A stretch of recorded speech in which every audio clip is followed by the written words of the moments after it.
Hey guys, it's Dan, your host of your Dan's Reviews, and today I'm back for another Walking Dead video for today. And in this video, we're going to be doing our weekly Year of the Dead video for today. This one is the review for The Walking Dead, Season 10, Episode 14, Look at the Flowers.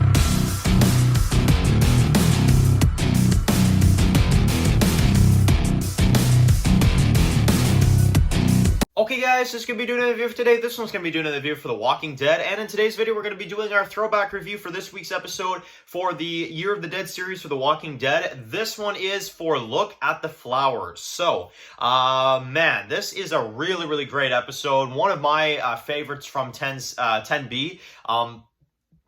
Really enjoyed this one. This is kind of like almost like an aftermath after the hilltop battle and kind of, almost leading up to the end of the season as well, too. It's kind of one of those, like, in-between type episodes. And I thought it was a very good episode. So, I'm going to say it's a great episode. It is a low grade because I do have one alarming flaw with the episode. But aside from that one flaw, it's legit a perfect episode. I love it. So, basically, at the beginning of the episode, you've got Negan through a flashback. You basically go back in time to see how Carol got him to do this job for her. And obviously, you see this kind of go down, and, Negan accepts to do it.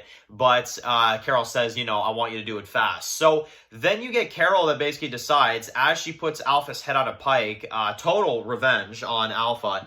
And then she decides to leave Negan and go out on her own, even though Negan just risked his life for her. She's not going to care. She's going to walk off and screw him over, basically. So, okay, that's where the flaw comes in. It's pretty quick in the episode. But we're going to go over this quickly because I want to get to the good stuff. So, Carol in this episode, my God, she makes my brain hurt.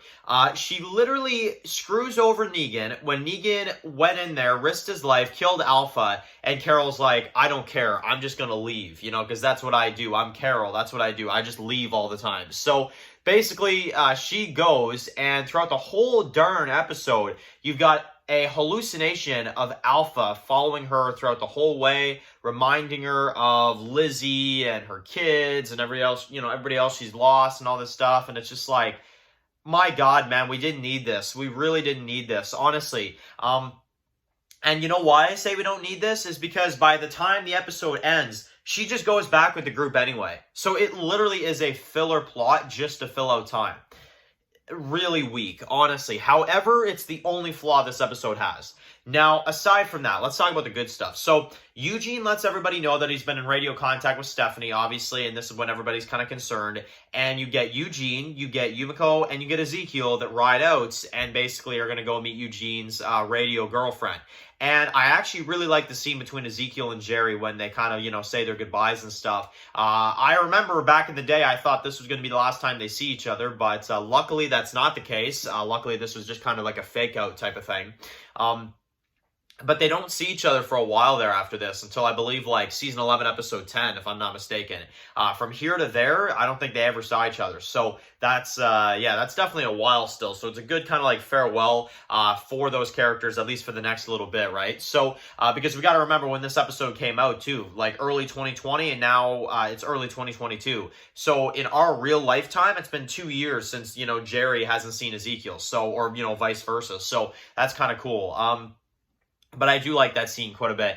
And basically, well, let's talk about this. You've got Negan that then goes to try to find Lydia, and you've got Daryl that captures him. So I really like kind of like the back and forth between Daryl and Negan. Obviously Daryl's pissed off because of Hilltop, but Negan swears he killed Alpha, and what he needs is the proof. And well, I'll tell you one person that gets the proof, and that's Beta this episode. So he does find Alpha's head on the pike, and he does take it for himself. And basically, you've got a Whisper that kind of gets out of hand, and you've got Beta that basically makes the zombie Alpha bite the Whisper on the face, and then the other Whisper just straight up, like, runs away. So, I love that scene, and basically he then kills the Whisper a little bit later on. But then they go into his old, like, music place, or whatever the hell this location is, and we see, like, some old stuff on the walls. We see Half Moon posters and all this stuff, and we basically learn about Beta and his past and how he was a country singer, that type of thing.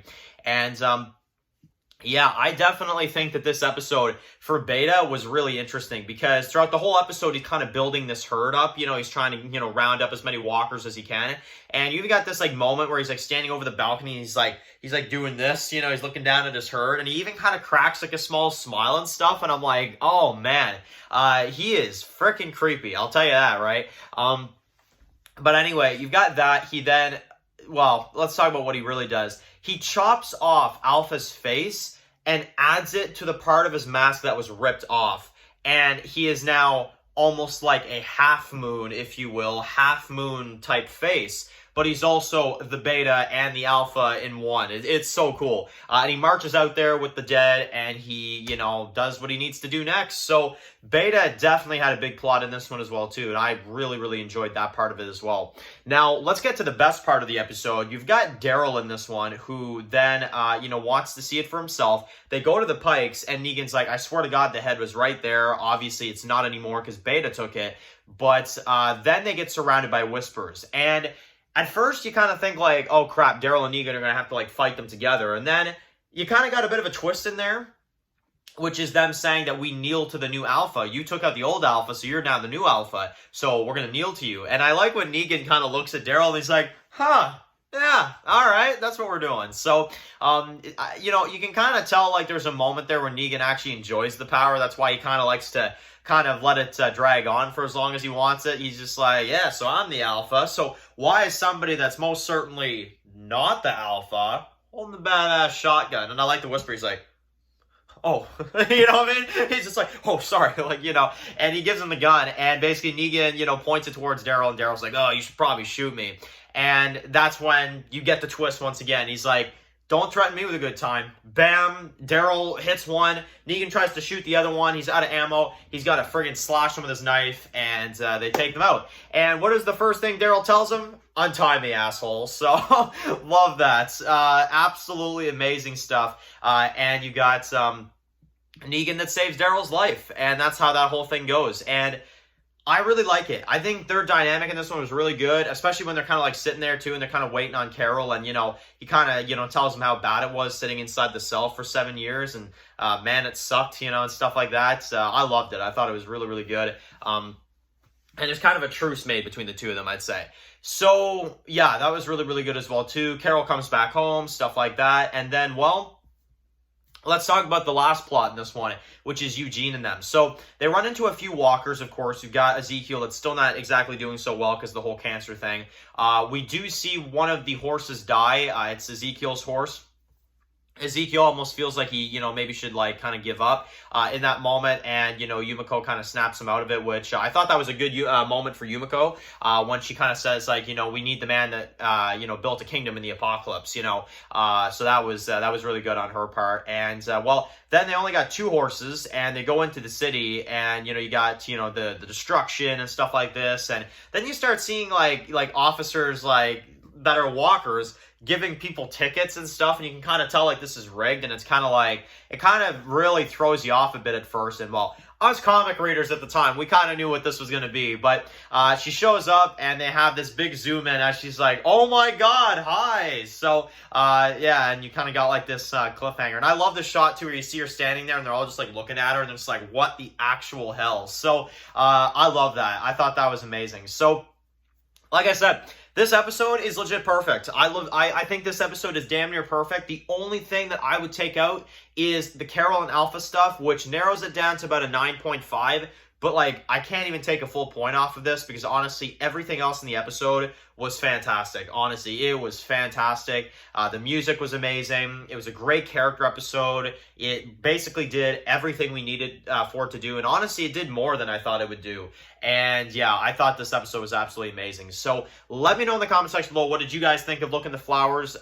Looking back at it, 2 years later, how's this episode kind of sitting for you? I think it's an absolutely awesome episode. I'm going to 9.5 on this episode. And, yeah, that's my thoughts on this one. So, thank you all so much for watching this video. Write your comments in the comment section below. And, of course, guys, if you're new here, click subscribe and tune in with some of my videos for The Walking Dead. Follow Dan's Walking Reviews on Instagram, guys. And, of course, I'll see you guys very soon for another video for The Walking Dead. Enjoy the rest of your day, guys, and peace out. My God, no!